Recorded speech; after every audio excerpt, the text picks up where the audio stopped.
Ngayon mo puyo, kan bisan kinsa nga malimbungon o ulipon sa sala. Mora na igsoon, kinsa kining kaalam, mao kini si Kristo. Si Kristo nga itong Ginoo nga mao ang tag-iya sa kaalam o siya mismo ang kaalam. Dili gayon siya mupuyo niya ng mga kasiha sa mga taong malimbungon o ulipon kay iya kanang di kasilagan o iyang kontra, mga kaigsoon. Pero kung ikaw maghinawso, magbaso sa mong mga sala o muadto ka pare, mamumpisa ka dito, sigurado nga pasayloon ka sa Ginoo. Ila binagayon pagkahuman, magbag-o ka sa mong kinabuhi, perting amiguhan nimo o ang Ginoo. Diya sa inyong pagkaamigo, wapot pang punto na makadungog ka sa iyang tingog na makikistorya kanimo, mga kaigsuunan. Makita nimo ang mga butang na wala nimo makita kay amigo na mo sa Ginoo. Ug masayod ka na sa maabot na panghitabo kay giistoryahan ka na sa Dios sa iyang gustong mahitabo. 1 Corinto 1:24, apan ayon nga itong gitawag sa Diyos, Hudiyo siya o dili, si Kristo maang gahom o kaalam sa Diyos. Mula maigsoon, diha sa atong pagpuyo sa pagkamatarong ang kaalam sa Diyos, mapuyo ngayon sa atong kinabuhi, mga kaigsoon. O sa katapusan sa Hebreo 2:14 sa restorative grace ningingon dinhi, sanglat ang mga anak nga kaambit man sa unod o dugo sa ginikanan ni Hesus, usab mahimong sama kanila aron paglaglag sa yawa nga may gahom sa pagpatay, mga kaigsunan. Sa iyon kana, mga kaigsunan, sanglit ang mga anak na kaambit man sa unod o dugo sa mga ginikanan. Sama usab na si Jesus nakaambit sa dugo o unod sa iyang inahan na si Virgen Maria na adunay gahom sa paglaglag sa yawa o may gahom sa pagpatay, mga kaigsunan, sa yawa. Mora na igsoon, tuuta kang Kristo o atong himayaon o ingnon ang mahal nga Birhen, bulahan ka sa tanang babae nga tanan o bulahan man usab ang bunga sa tiyan mo nga si Jesus. So bulahan si Virgen Maria, mga kaigsunan. At ito sa ikaduha, mao kining restorative grace, mga kaigsunan. Restorative grace, unsa man kini, mao ang grasya din ang kaluwasan maangkon sa tao nga dunay sala aron siya mahibalik sa Dios. Wala mga igsoon, ang restorative grace mao kita na kung kita maghinulso, magbasol, totally repent sa atong mga kasalanan, magbago sa atong kasalanan, magbuhat at matarong, musunod tas kabubuton sa Ginoo, gi-restorative niya ang atong kinabuhi. Yantagan kita niya grasya na ma-restore ang atong kinabuhi gikan sa pagkadautan hanggang niya sa pagkamatarong, mga kaigsunan. Sama ba ni San Pablo na si Saul na sa sinugdan naglutos sa iglesia o katawhan? Gipamatay niya ang mga tao na nagsangyaw sa pulong Kristohanon, nagsangyaw sa pulong sa Ginoo. Apan gitawag sa Diyos sa agad kaniya buhat mo'y 15:18 nga kaigsunan.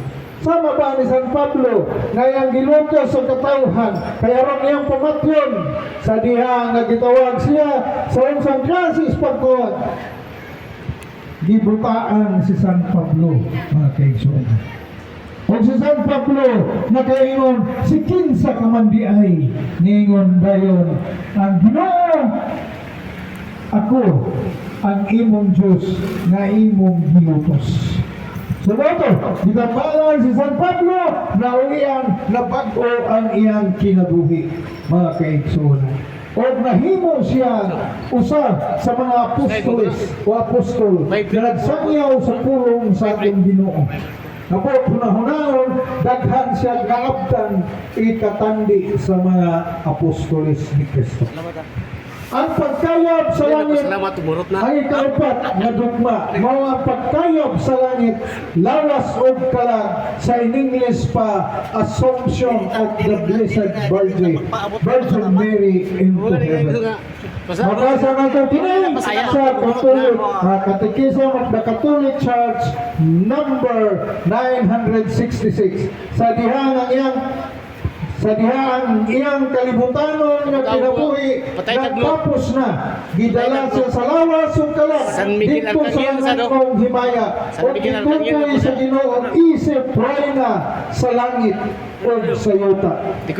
Walang ingon ng mga na itong mga kaigsunan nga protestante na ningon dirhi asa ba ining kayab sa langit nga si Virgen Maria patay na tuwa na sa imperno tuwa sa minteryo. Muna, so alang sa mga protestante na wala masayod, paminaw kamo kay si Virgen Maria di pasaka gayon ngadto sa langit lawas ug kalag. Pangutana, kung wa di pasaka si Virgen Maria ngadto sa langit, ngano ang usa ka makasasala na tulisan sa dihang bag-o siya siyang kinabuhi o mingon siya sa Ginoo nakauban niyang naglupa sa krus dito sa Kalbaryo, mga kaigsunan na nakaingon man siya hinumdumi ako kung maghari ka na. Ana ang imong inahan. Walang gitubag sa Ginoo karon dayon uban ka kanako sa paraiso. Gidala man gani niya ang usa ka makasasala. How much more ang iyang inahan, mga kaigsunan? Ana ang imong anak. Ato pa yun ng dugangan kang Elias. Di pasaka magani sa Ginoo si Elias ngadto sa langit gikuha magani sa karwahi na nagkalayo naglightning o gidala ngadto sa langit. How much more si Virgen Maria na inahan sa Dios di na hinuon nga dadon og langit. Iyan na lang hinuon nga hayaan na lang hinuon niya ang iyang inahan tuwas minteryo nadugta ang lawas. Para maigsuon, magtuon ka. Kita patakang istorya. Ewan po ka masayod. Busa, kung gusto mo masayod sa kamatuoran, buo lang mo sa simbahang Katoliko. Pangutana mo pare dito, ingon anak, kung dili, pangutana mo o Catholic Faith Defender kay Haron, malinawan mo. Matubag ang inyong kaitun nga panghuna-huna o pagtuo. Daghan na karon mga pastor, mga kaigsunan. 250 pastors throughout the Philippines. Niadto pa ng proclamation 2023. Wapay labot 2024 to 2026.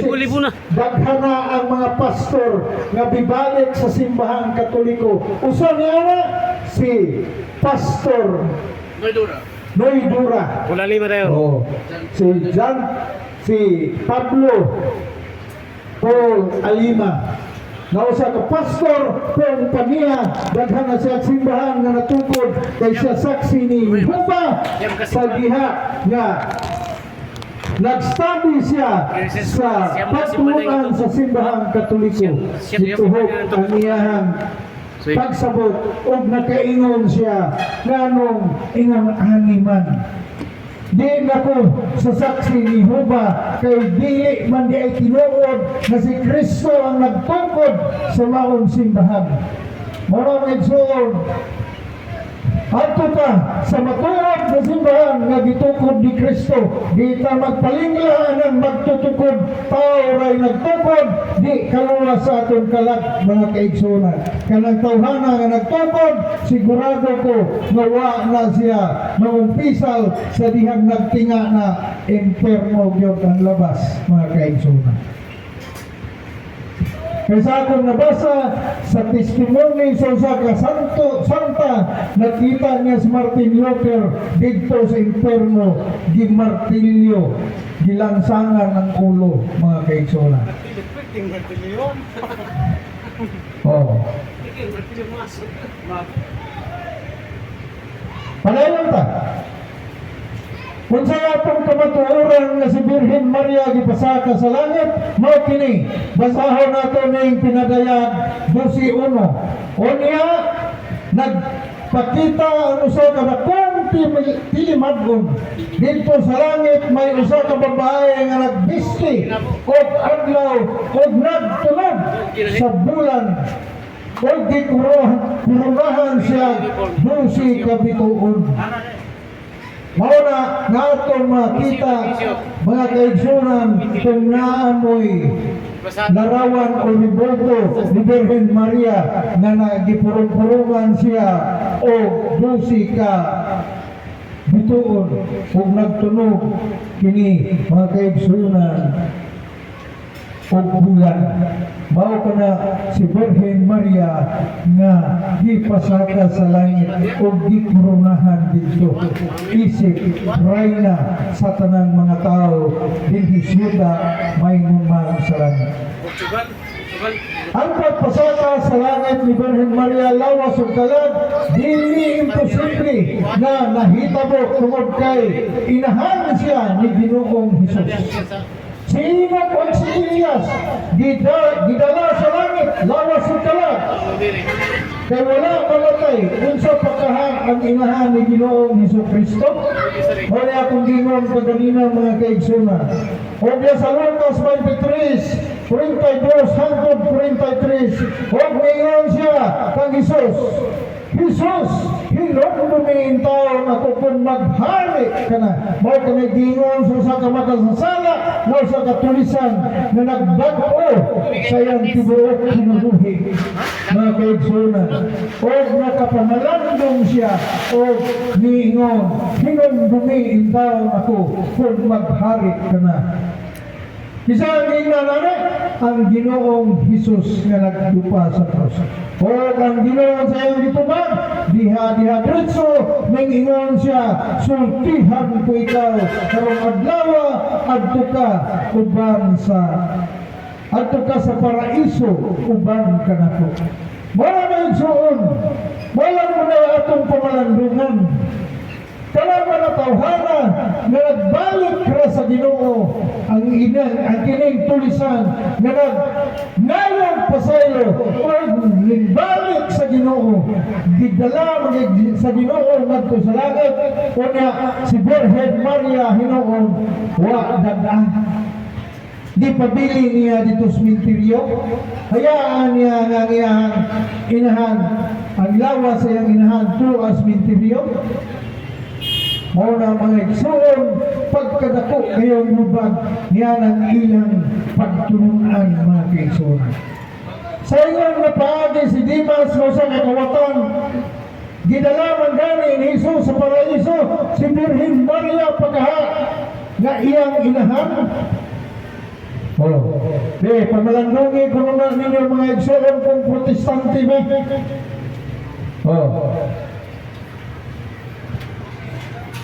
Mao kami karon, mga kaigsunan, ang ilang mga pagsupak ato kining basahon o ato kining ipahibalo diha kaninyong mga Katoliko na mao dayon kini ang ilang mga pagsupak. Number 1, si Maria dili inahan sa Dios. Ikaduha, Maria inahan ba sa balaang Trinidad? Ikatulo, si Maria usa ka Dios. Ikaapat, Maria gihimong rayna. Sila pero ba't sila yung istorya na, mga igsoon? Dahil bugal-bugal ba? May istorya niyo po, anak, kay daghang namig kasinatian, anak, mga kaigsunan. Mga tawa, mga pana, paghuman, mga tawa, tubagon, di maminaw, mga kaigsunan. Niya usad ay kahupog sa dihan dito mi sa Maramag, nagpadayag mi sama niini, gipangutana mi og usa ka